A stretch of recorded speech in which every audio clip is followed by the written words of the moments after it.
प्रश्नावली 2.2 चल रही थी, जिसके अंतर्गत हमने प्रश्न संख्या 7 तक के प्रश्नों को हल कर लिया था। आज हम प्रश्न संख्या 8 से शुरू कर रहे हैं। प्रश्न संख्या 8 दे रखा है, मान लीजिए कि a बराबर XYZ और b बराबर 1, 2 a से b में संबंधों की संख्या हमें ज्ञात करनी है। तो a से b में संबंध है, यानी कि हमें क्या निकालना है, a cross b। a cross b निकालेंगे तो क्या हो जाएगा, x1 x2 y1 y2 और z1 और z2। तो यहाँ पर संबंधों की संख्या निकालनी है, तो n a क्रॉस b निकालना है। तो यहाँ पर कितने अवयव बन रहे हैं, 1 2 3 4 5 और 6। तो a क्रॉस b में अवयवों की संख्या कितनी हो जाएगी, हमारे पास 6 प्राप्त हो जाएगी। प्रश्न संख्या 9 है, मान लीजिए कि r z पर r बराबर A B such that A B belongs to z a minus B एक पूर्णांक है। चाहे पूर्णांक दे रखा है तो चाहे a में से b को माइनस करेंगे तो या तो धनात्मक मान मिलेगा, क्योंकि a का मान अगर बड़ा होगा तो b का मान छोटा होगा तो धनात्मक मान मिलेगा। अगर a का मान बड़ा है और a का मान छोटा है और b का मान बड़ा है तो ऋणात्मक मान मिलेगा। वो पूर्णांक की परिभाषा में हम देखते हैं कि चाहे धनात्मक मान होता है चाहे ऋणात्मक मान होता है तो वो क्या कहलाते हैं, पूर्णांक कहलाते हैं। तो इसका हमें क्या निकालना है, प्रांत और परिसर ज्ञात करना है। तो सभी मान किसमें से लिए गए हैं, पूर्णांक में से लिए गए हैं। तो पूर्णांक में से a माइनस बी करें या b माइनस a करें तो हमें क्या मान प्राप्त होता है, पूर्णांक ही प्राप्त होता है। तो इसका प्रांत क्या हो जाएगा, पूर्णांक यानी कि z हो जाएगा और परिसर भी क्या हो जाएगा, इसका z हमें प्राप्त हो जाएगा। प्रश्नावली 2.3 हम शुरू करने जा रहे हैं, जिसके अंतर्गत पहला सवाल है, निम्नलिखित संबंधों में कौन से फलन है, कारण का उल्लेख कीजिए। संबंध एक फलन है तो उसका परिसर ज्ञात कीजिए। अब पहला हम देख रहे हैं, पहला क्या दे रखा है, r बराबर 2 1 5 1 8 1 11 1 14 1 और 17 1। अब यह संबंध फलन है या नहीं है, तो यह संबंध एक फलन होगा, क्योंकि यह एक फलन है, क्योंकि क्रमित युग्मों के प्रथम घटक के मान अलग अलग हैं। क्रमित युग्मों में प्रथम मान मतलब कि पहले मान जो दे रखे हैं वो सभी अलग अलग दे रखे हैं। बाद वाले मान एक जैसे हो सकते हैं, लेकिन फलन में पहले वाले जो मान हैं वो एक जैसे नहीं होने चाहिए। तो ये क्या है, एक फलन है। और इसका अगर हम परिसर निकालें तो परिसर का मान हमें क्या प्राप्त हो जाता है, 1, क्योंकि सभी मान, बाद वाले सभी मान क्या है, 1 है। तो परिसर में क्या प्राप्त हो जाएगा, 1 प्राप्त हो जाएगा। दूसरा दे रखा है 1 3 1 5 और 2 5।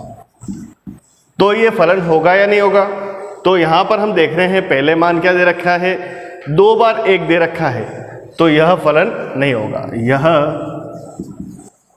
फलन नहीं होगा, क्योंकि क्रमित युग्मों के प्रथम घटक समान है। प्रथम घटक जो है वो समान है, इसलिए क्या होगा, ये एक फलन नहीं होगा। अगर अलग अलग है तो फलन हो जाएगा और समान है तो फलन नहीं होगा। तो दूसरा प्रश्न है, निम्नलिखित वास्तविक फलनों के प्रांत व परिसर ज्ञात कीजिए। पहला दे रखा है इसमें f(x) बराबर mod x। mod x का मतलब ये होता है मापांक फलन है, परिमाण फलन है। तो इसमें क्या होता है, जो भी ऋणात्मक मान होते हैं वो धनात्मक हो जाते हैं और धनात्मक होते हैं वो धनात्मक ही रहते हैं। तो सबसे पहले हम इसका प्रांत निकालने हैं। प्रांत किसमें, वास्तविक फलनों में से निकालना है, यानी कि हम मान किस में से रखेंगे, r यानी रियल नंबर यानी वास्तविक संख्या में से मान रखेंगे। तो परिसर का मान हमें क्या प्राप्त हो जाता है, परिसर का मान प्राप्त होगा हमें -∞ से लेके 0 तक का मान हमें प्राप्त होगा। तो ऋणात्मक मान प्राप्त होंगे। और ये अगर ऋणात्मक मान रखते हैं तब भी हमें धनात्मक मान मिलेंगे, ऋणात्मक मान रखने पर भी धनात्मक मान प्राप्त हो रहे हैं। और दूसरा दे रखा है हमें इसमें fx बराबर वर्गमूल 9 माइनस एक्स स्क्वायर। अब यहाँ पे हम क्या क्या मान रखें, या तो x का मान अगर हम -3 रखें तो -3 का वर्ग क्या हो जाता है, -3, x बराबर -3 रखने पर तो fx बराबर क्या हो जाएगा 9 माइनस 3 का वर्ग वर्गमूल 9 माइनस 9 बराबर 0, यानी पूर्ण मान मिल रहा है। इसी प्रकार x बराबर 0 रखेंगे तो fx बराबर वर्गमूल 9 माइनस 0 बराबर वर्गमूल 9 बराबर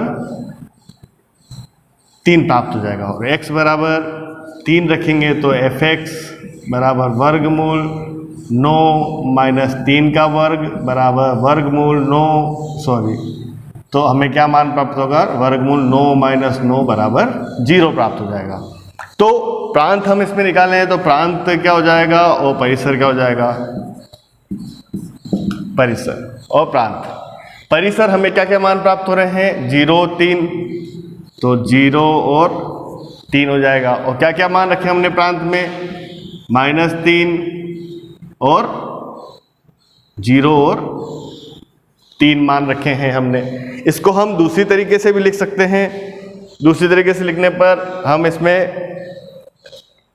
किस तरह से लिख सकते हैं, प्रांत का लिखेंगे तो प्रांत के लिए हम इस तरह से लिख सकते हैं -3 less than equal to x is less than equal to 3। इस तरह से हम मान लिख सकते हैं। और इसके लिए कैसे मान लिख सकते हैं, 0 is less than equal to y is less than equal to 3। इस तरह से प्रांत और परिसर के मान हम निकाल लेंगे। तीसरा प्रश्न दे रखा है, एक फलन fx बराबर 2x माइनस 5 द्वारा परिभाषित है, निम्नलिखित के मान ज्ञात कीजिए। f0 हमें समीकरण दे रखी है fx बराबर 2x माइनस 5। अब f0 का मान चाहिए तो f0 बराबर 2 इंटू 0 माइनस 5 बराबर 0 माइनस 5, तो हमें क्या मान प्राप्त हो जाएगा, माइनस मान हमें माइनस का 5 मान हमें प्राप्त हो जाएगा। अगला प्रश्न है, अगला प्रश्न संख्या 4 दे रखा, फलन T सेल्सियस तापमान का फ़ारेनहाइट तापमान में प्रतिचित्रण करता है और TC बराबर दे रखा है हमको 9C/5 + 32। तो हमें किसका मान ज्ञात करना है, T28 का। T28 यानी कि जहाँ पर भी C मान है वहाँ पे क्या मान रखना हमें 28। 9 इंटू 28/5 + 32 बराबर 90 8 72 का 2। इसका 5 लघुत्तम ले लेते हैं, 9 8 72 का 2 हासिल का 7, 9 दूनी 18, 18 और 7 18 और 19 25 252 प्लस 32 इंटू 5 करेंगे तो 10 का 0 हासिल का 1 15 और 1 16 बराबर, इसको जोड़ेंगे तो 2 11 का 1 हासिल का 1 2 3 और 1 4 412/5।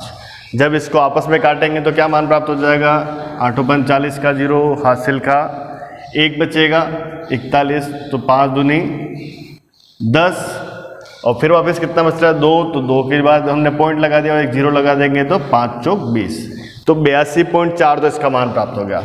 और दूसरा चीज हमें दे रखी है C का तापमान, जब TC का मान कितना दे रखा हो 212, तो TC की जगह क्या लिख दिया 212 बराबर 9C/5 + 32, तो 9C/5 बराबर 212 माइनस 32, 200 माइनस 12 32 करेंगे तो 0, 11 में से 3 गए तो 8 और 180। ये तो आ गया 9C/5 का मान। तो 9C का मान क्या हो जाएगा 180 इंटू 5 और C बराबर क्या हो जाएगा 180 इंटू 5/9, 9 से 180 काटेंगे तो 20 बार, तो C का मान हमें क्या प्राप्त हो जाएगा 100 डिग्री सेल्सियस हमें प्राप्त हो जाएगा। प्रश्न संख्या 5 दे रखा है, निम्नलिखित में से प्रत्येक फलन का परिसर ज्ञात कीजिए। पहला दे रखा है fx बराबर 2 माइनस 3x। fx को हम y के रूप में लिखते हैं, y बराबर 2 माइनस 3x तो x बराबर क्या हो जाएगा x बराबर हो जाएगा x बराबर 2 माइनस वाई बटा 3। y को उधर भेजा, -3x इधर भेजा और 3 को अपन ने भाग में लिख दिया। अब यहाँ पर हमें y का क्या क्या मान रखें कि हमें x के प्रांत मिलते जाएं। तो y का मान हमें, क्योंकि परिसर निकालना है इसलिए हमें y का मान ज्ञात करना है। तो f का परिसर क्या हो जाएगा हमारे पास, -∞ से लेकर 2। छोटे कोष्टक का इसलिए इस्तेमाल किया है क्योंकि यहाँ अगर अपन 0 मान रख देते हैं, 2 मान रख देते हैं, तो ये क्या मान हो जाता है 0। और वहाँ से क्या मान दे रखा है कि 0 से बड़े मान होने चाहिए, जो 0 से छोटे मान होंगे तभी हमें क्या मान मिलेंगे, धनात्मक मान मिलेंगे। तो यहाँ क्या हो जाएगा, -∞ से 2 मान यानी f का परिसर हमें प्राप्त हो जाएगा। दूसरा दे रखा है इसमें fx बराबर x² प्लस 2 दे रखा है, तो y बराबर x² प्लस 2, तो x का मान क्या प्राप्त हो जाएगा, 2 माइनस y और वर्गमूल में हमें प्राप्त हो जाएगा। अब यहाँ पर हम कहाँ से स्टार्ट करेंगे, 2 मान से स्टार्ट करेंगे, क्योंकि 2 माइनस 2 करने पर हमें क्या प्राप्त हो जाता है, 0 प्राप्त हो जाता है, इसलिए 2 मान से स्टार्ट करेंगे। तो f का परिसर बराबर क्या हो जाएगा, 2 मान रख रहे हैं इसलिए बड़े कोष्टक का इस्तेमाल किया। अगर 2 मान से छोटे मान या बड़े मान रखते हैं तो हमें छोटे कोष्टक का इस्तेमाल करते हैं। 2 से लेकर इन्फिनिटी तक, 2 से लेकर अनंत तक मान इसका परिसर प्राप्त हो जाएगा हमें। अब ग्रह कार्य के लिए आपको एक प्रश्न दे रखा है, एक फलन fx बराबर 2x - 5 द्वारा परिभाषित है, निम्नलिखित के मान ज्ञात कीजिए। पहला किसका, f7 का, यानी कि x जहाँ पर भी है वहाँ पे x का मान क्या हो जाएगा, 7 हो जाएगा। और दूसरा है f-3, जहाँ पर भी x है वहाँ पर x का मान क्या रखना, हमें -3 रखना। फिर भी आपको कोई प्रश्न समझ में नहीं आता है तो आप पूछ सकते हैं। Thank you very much.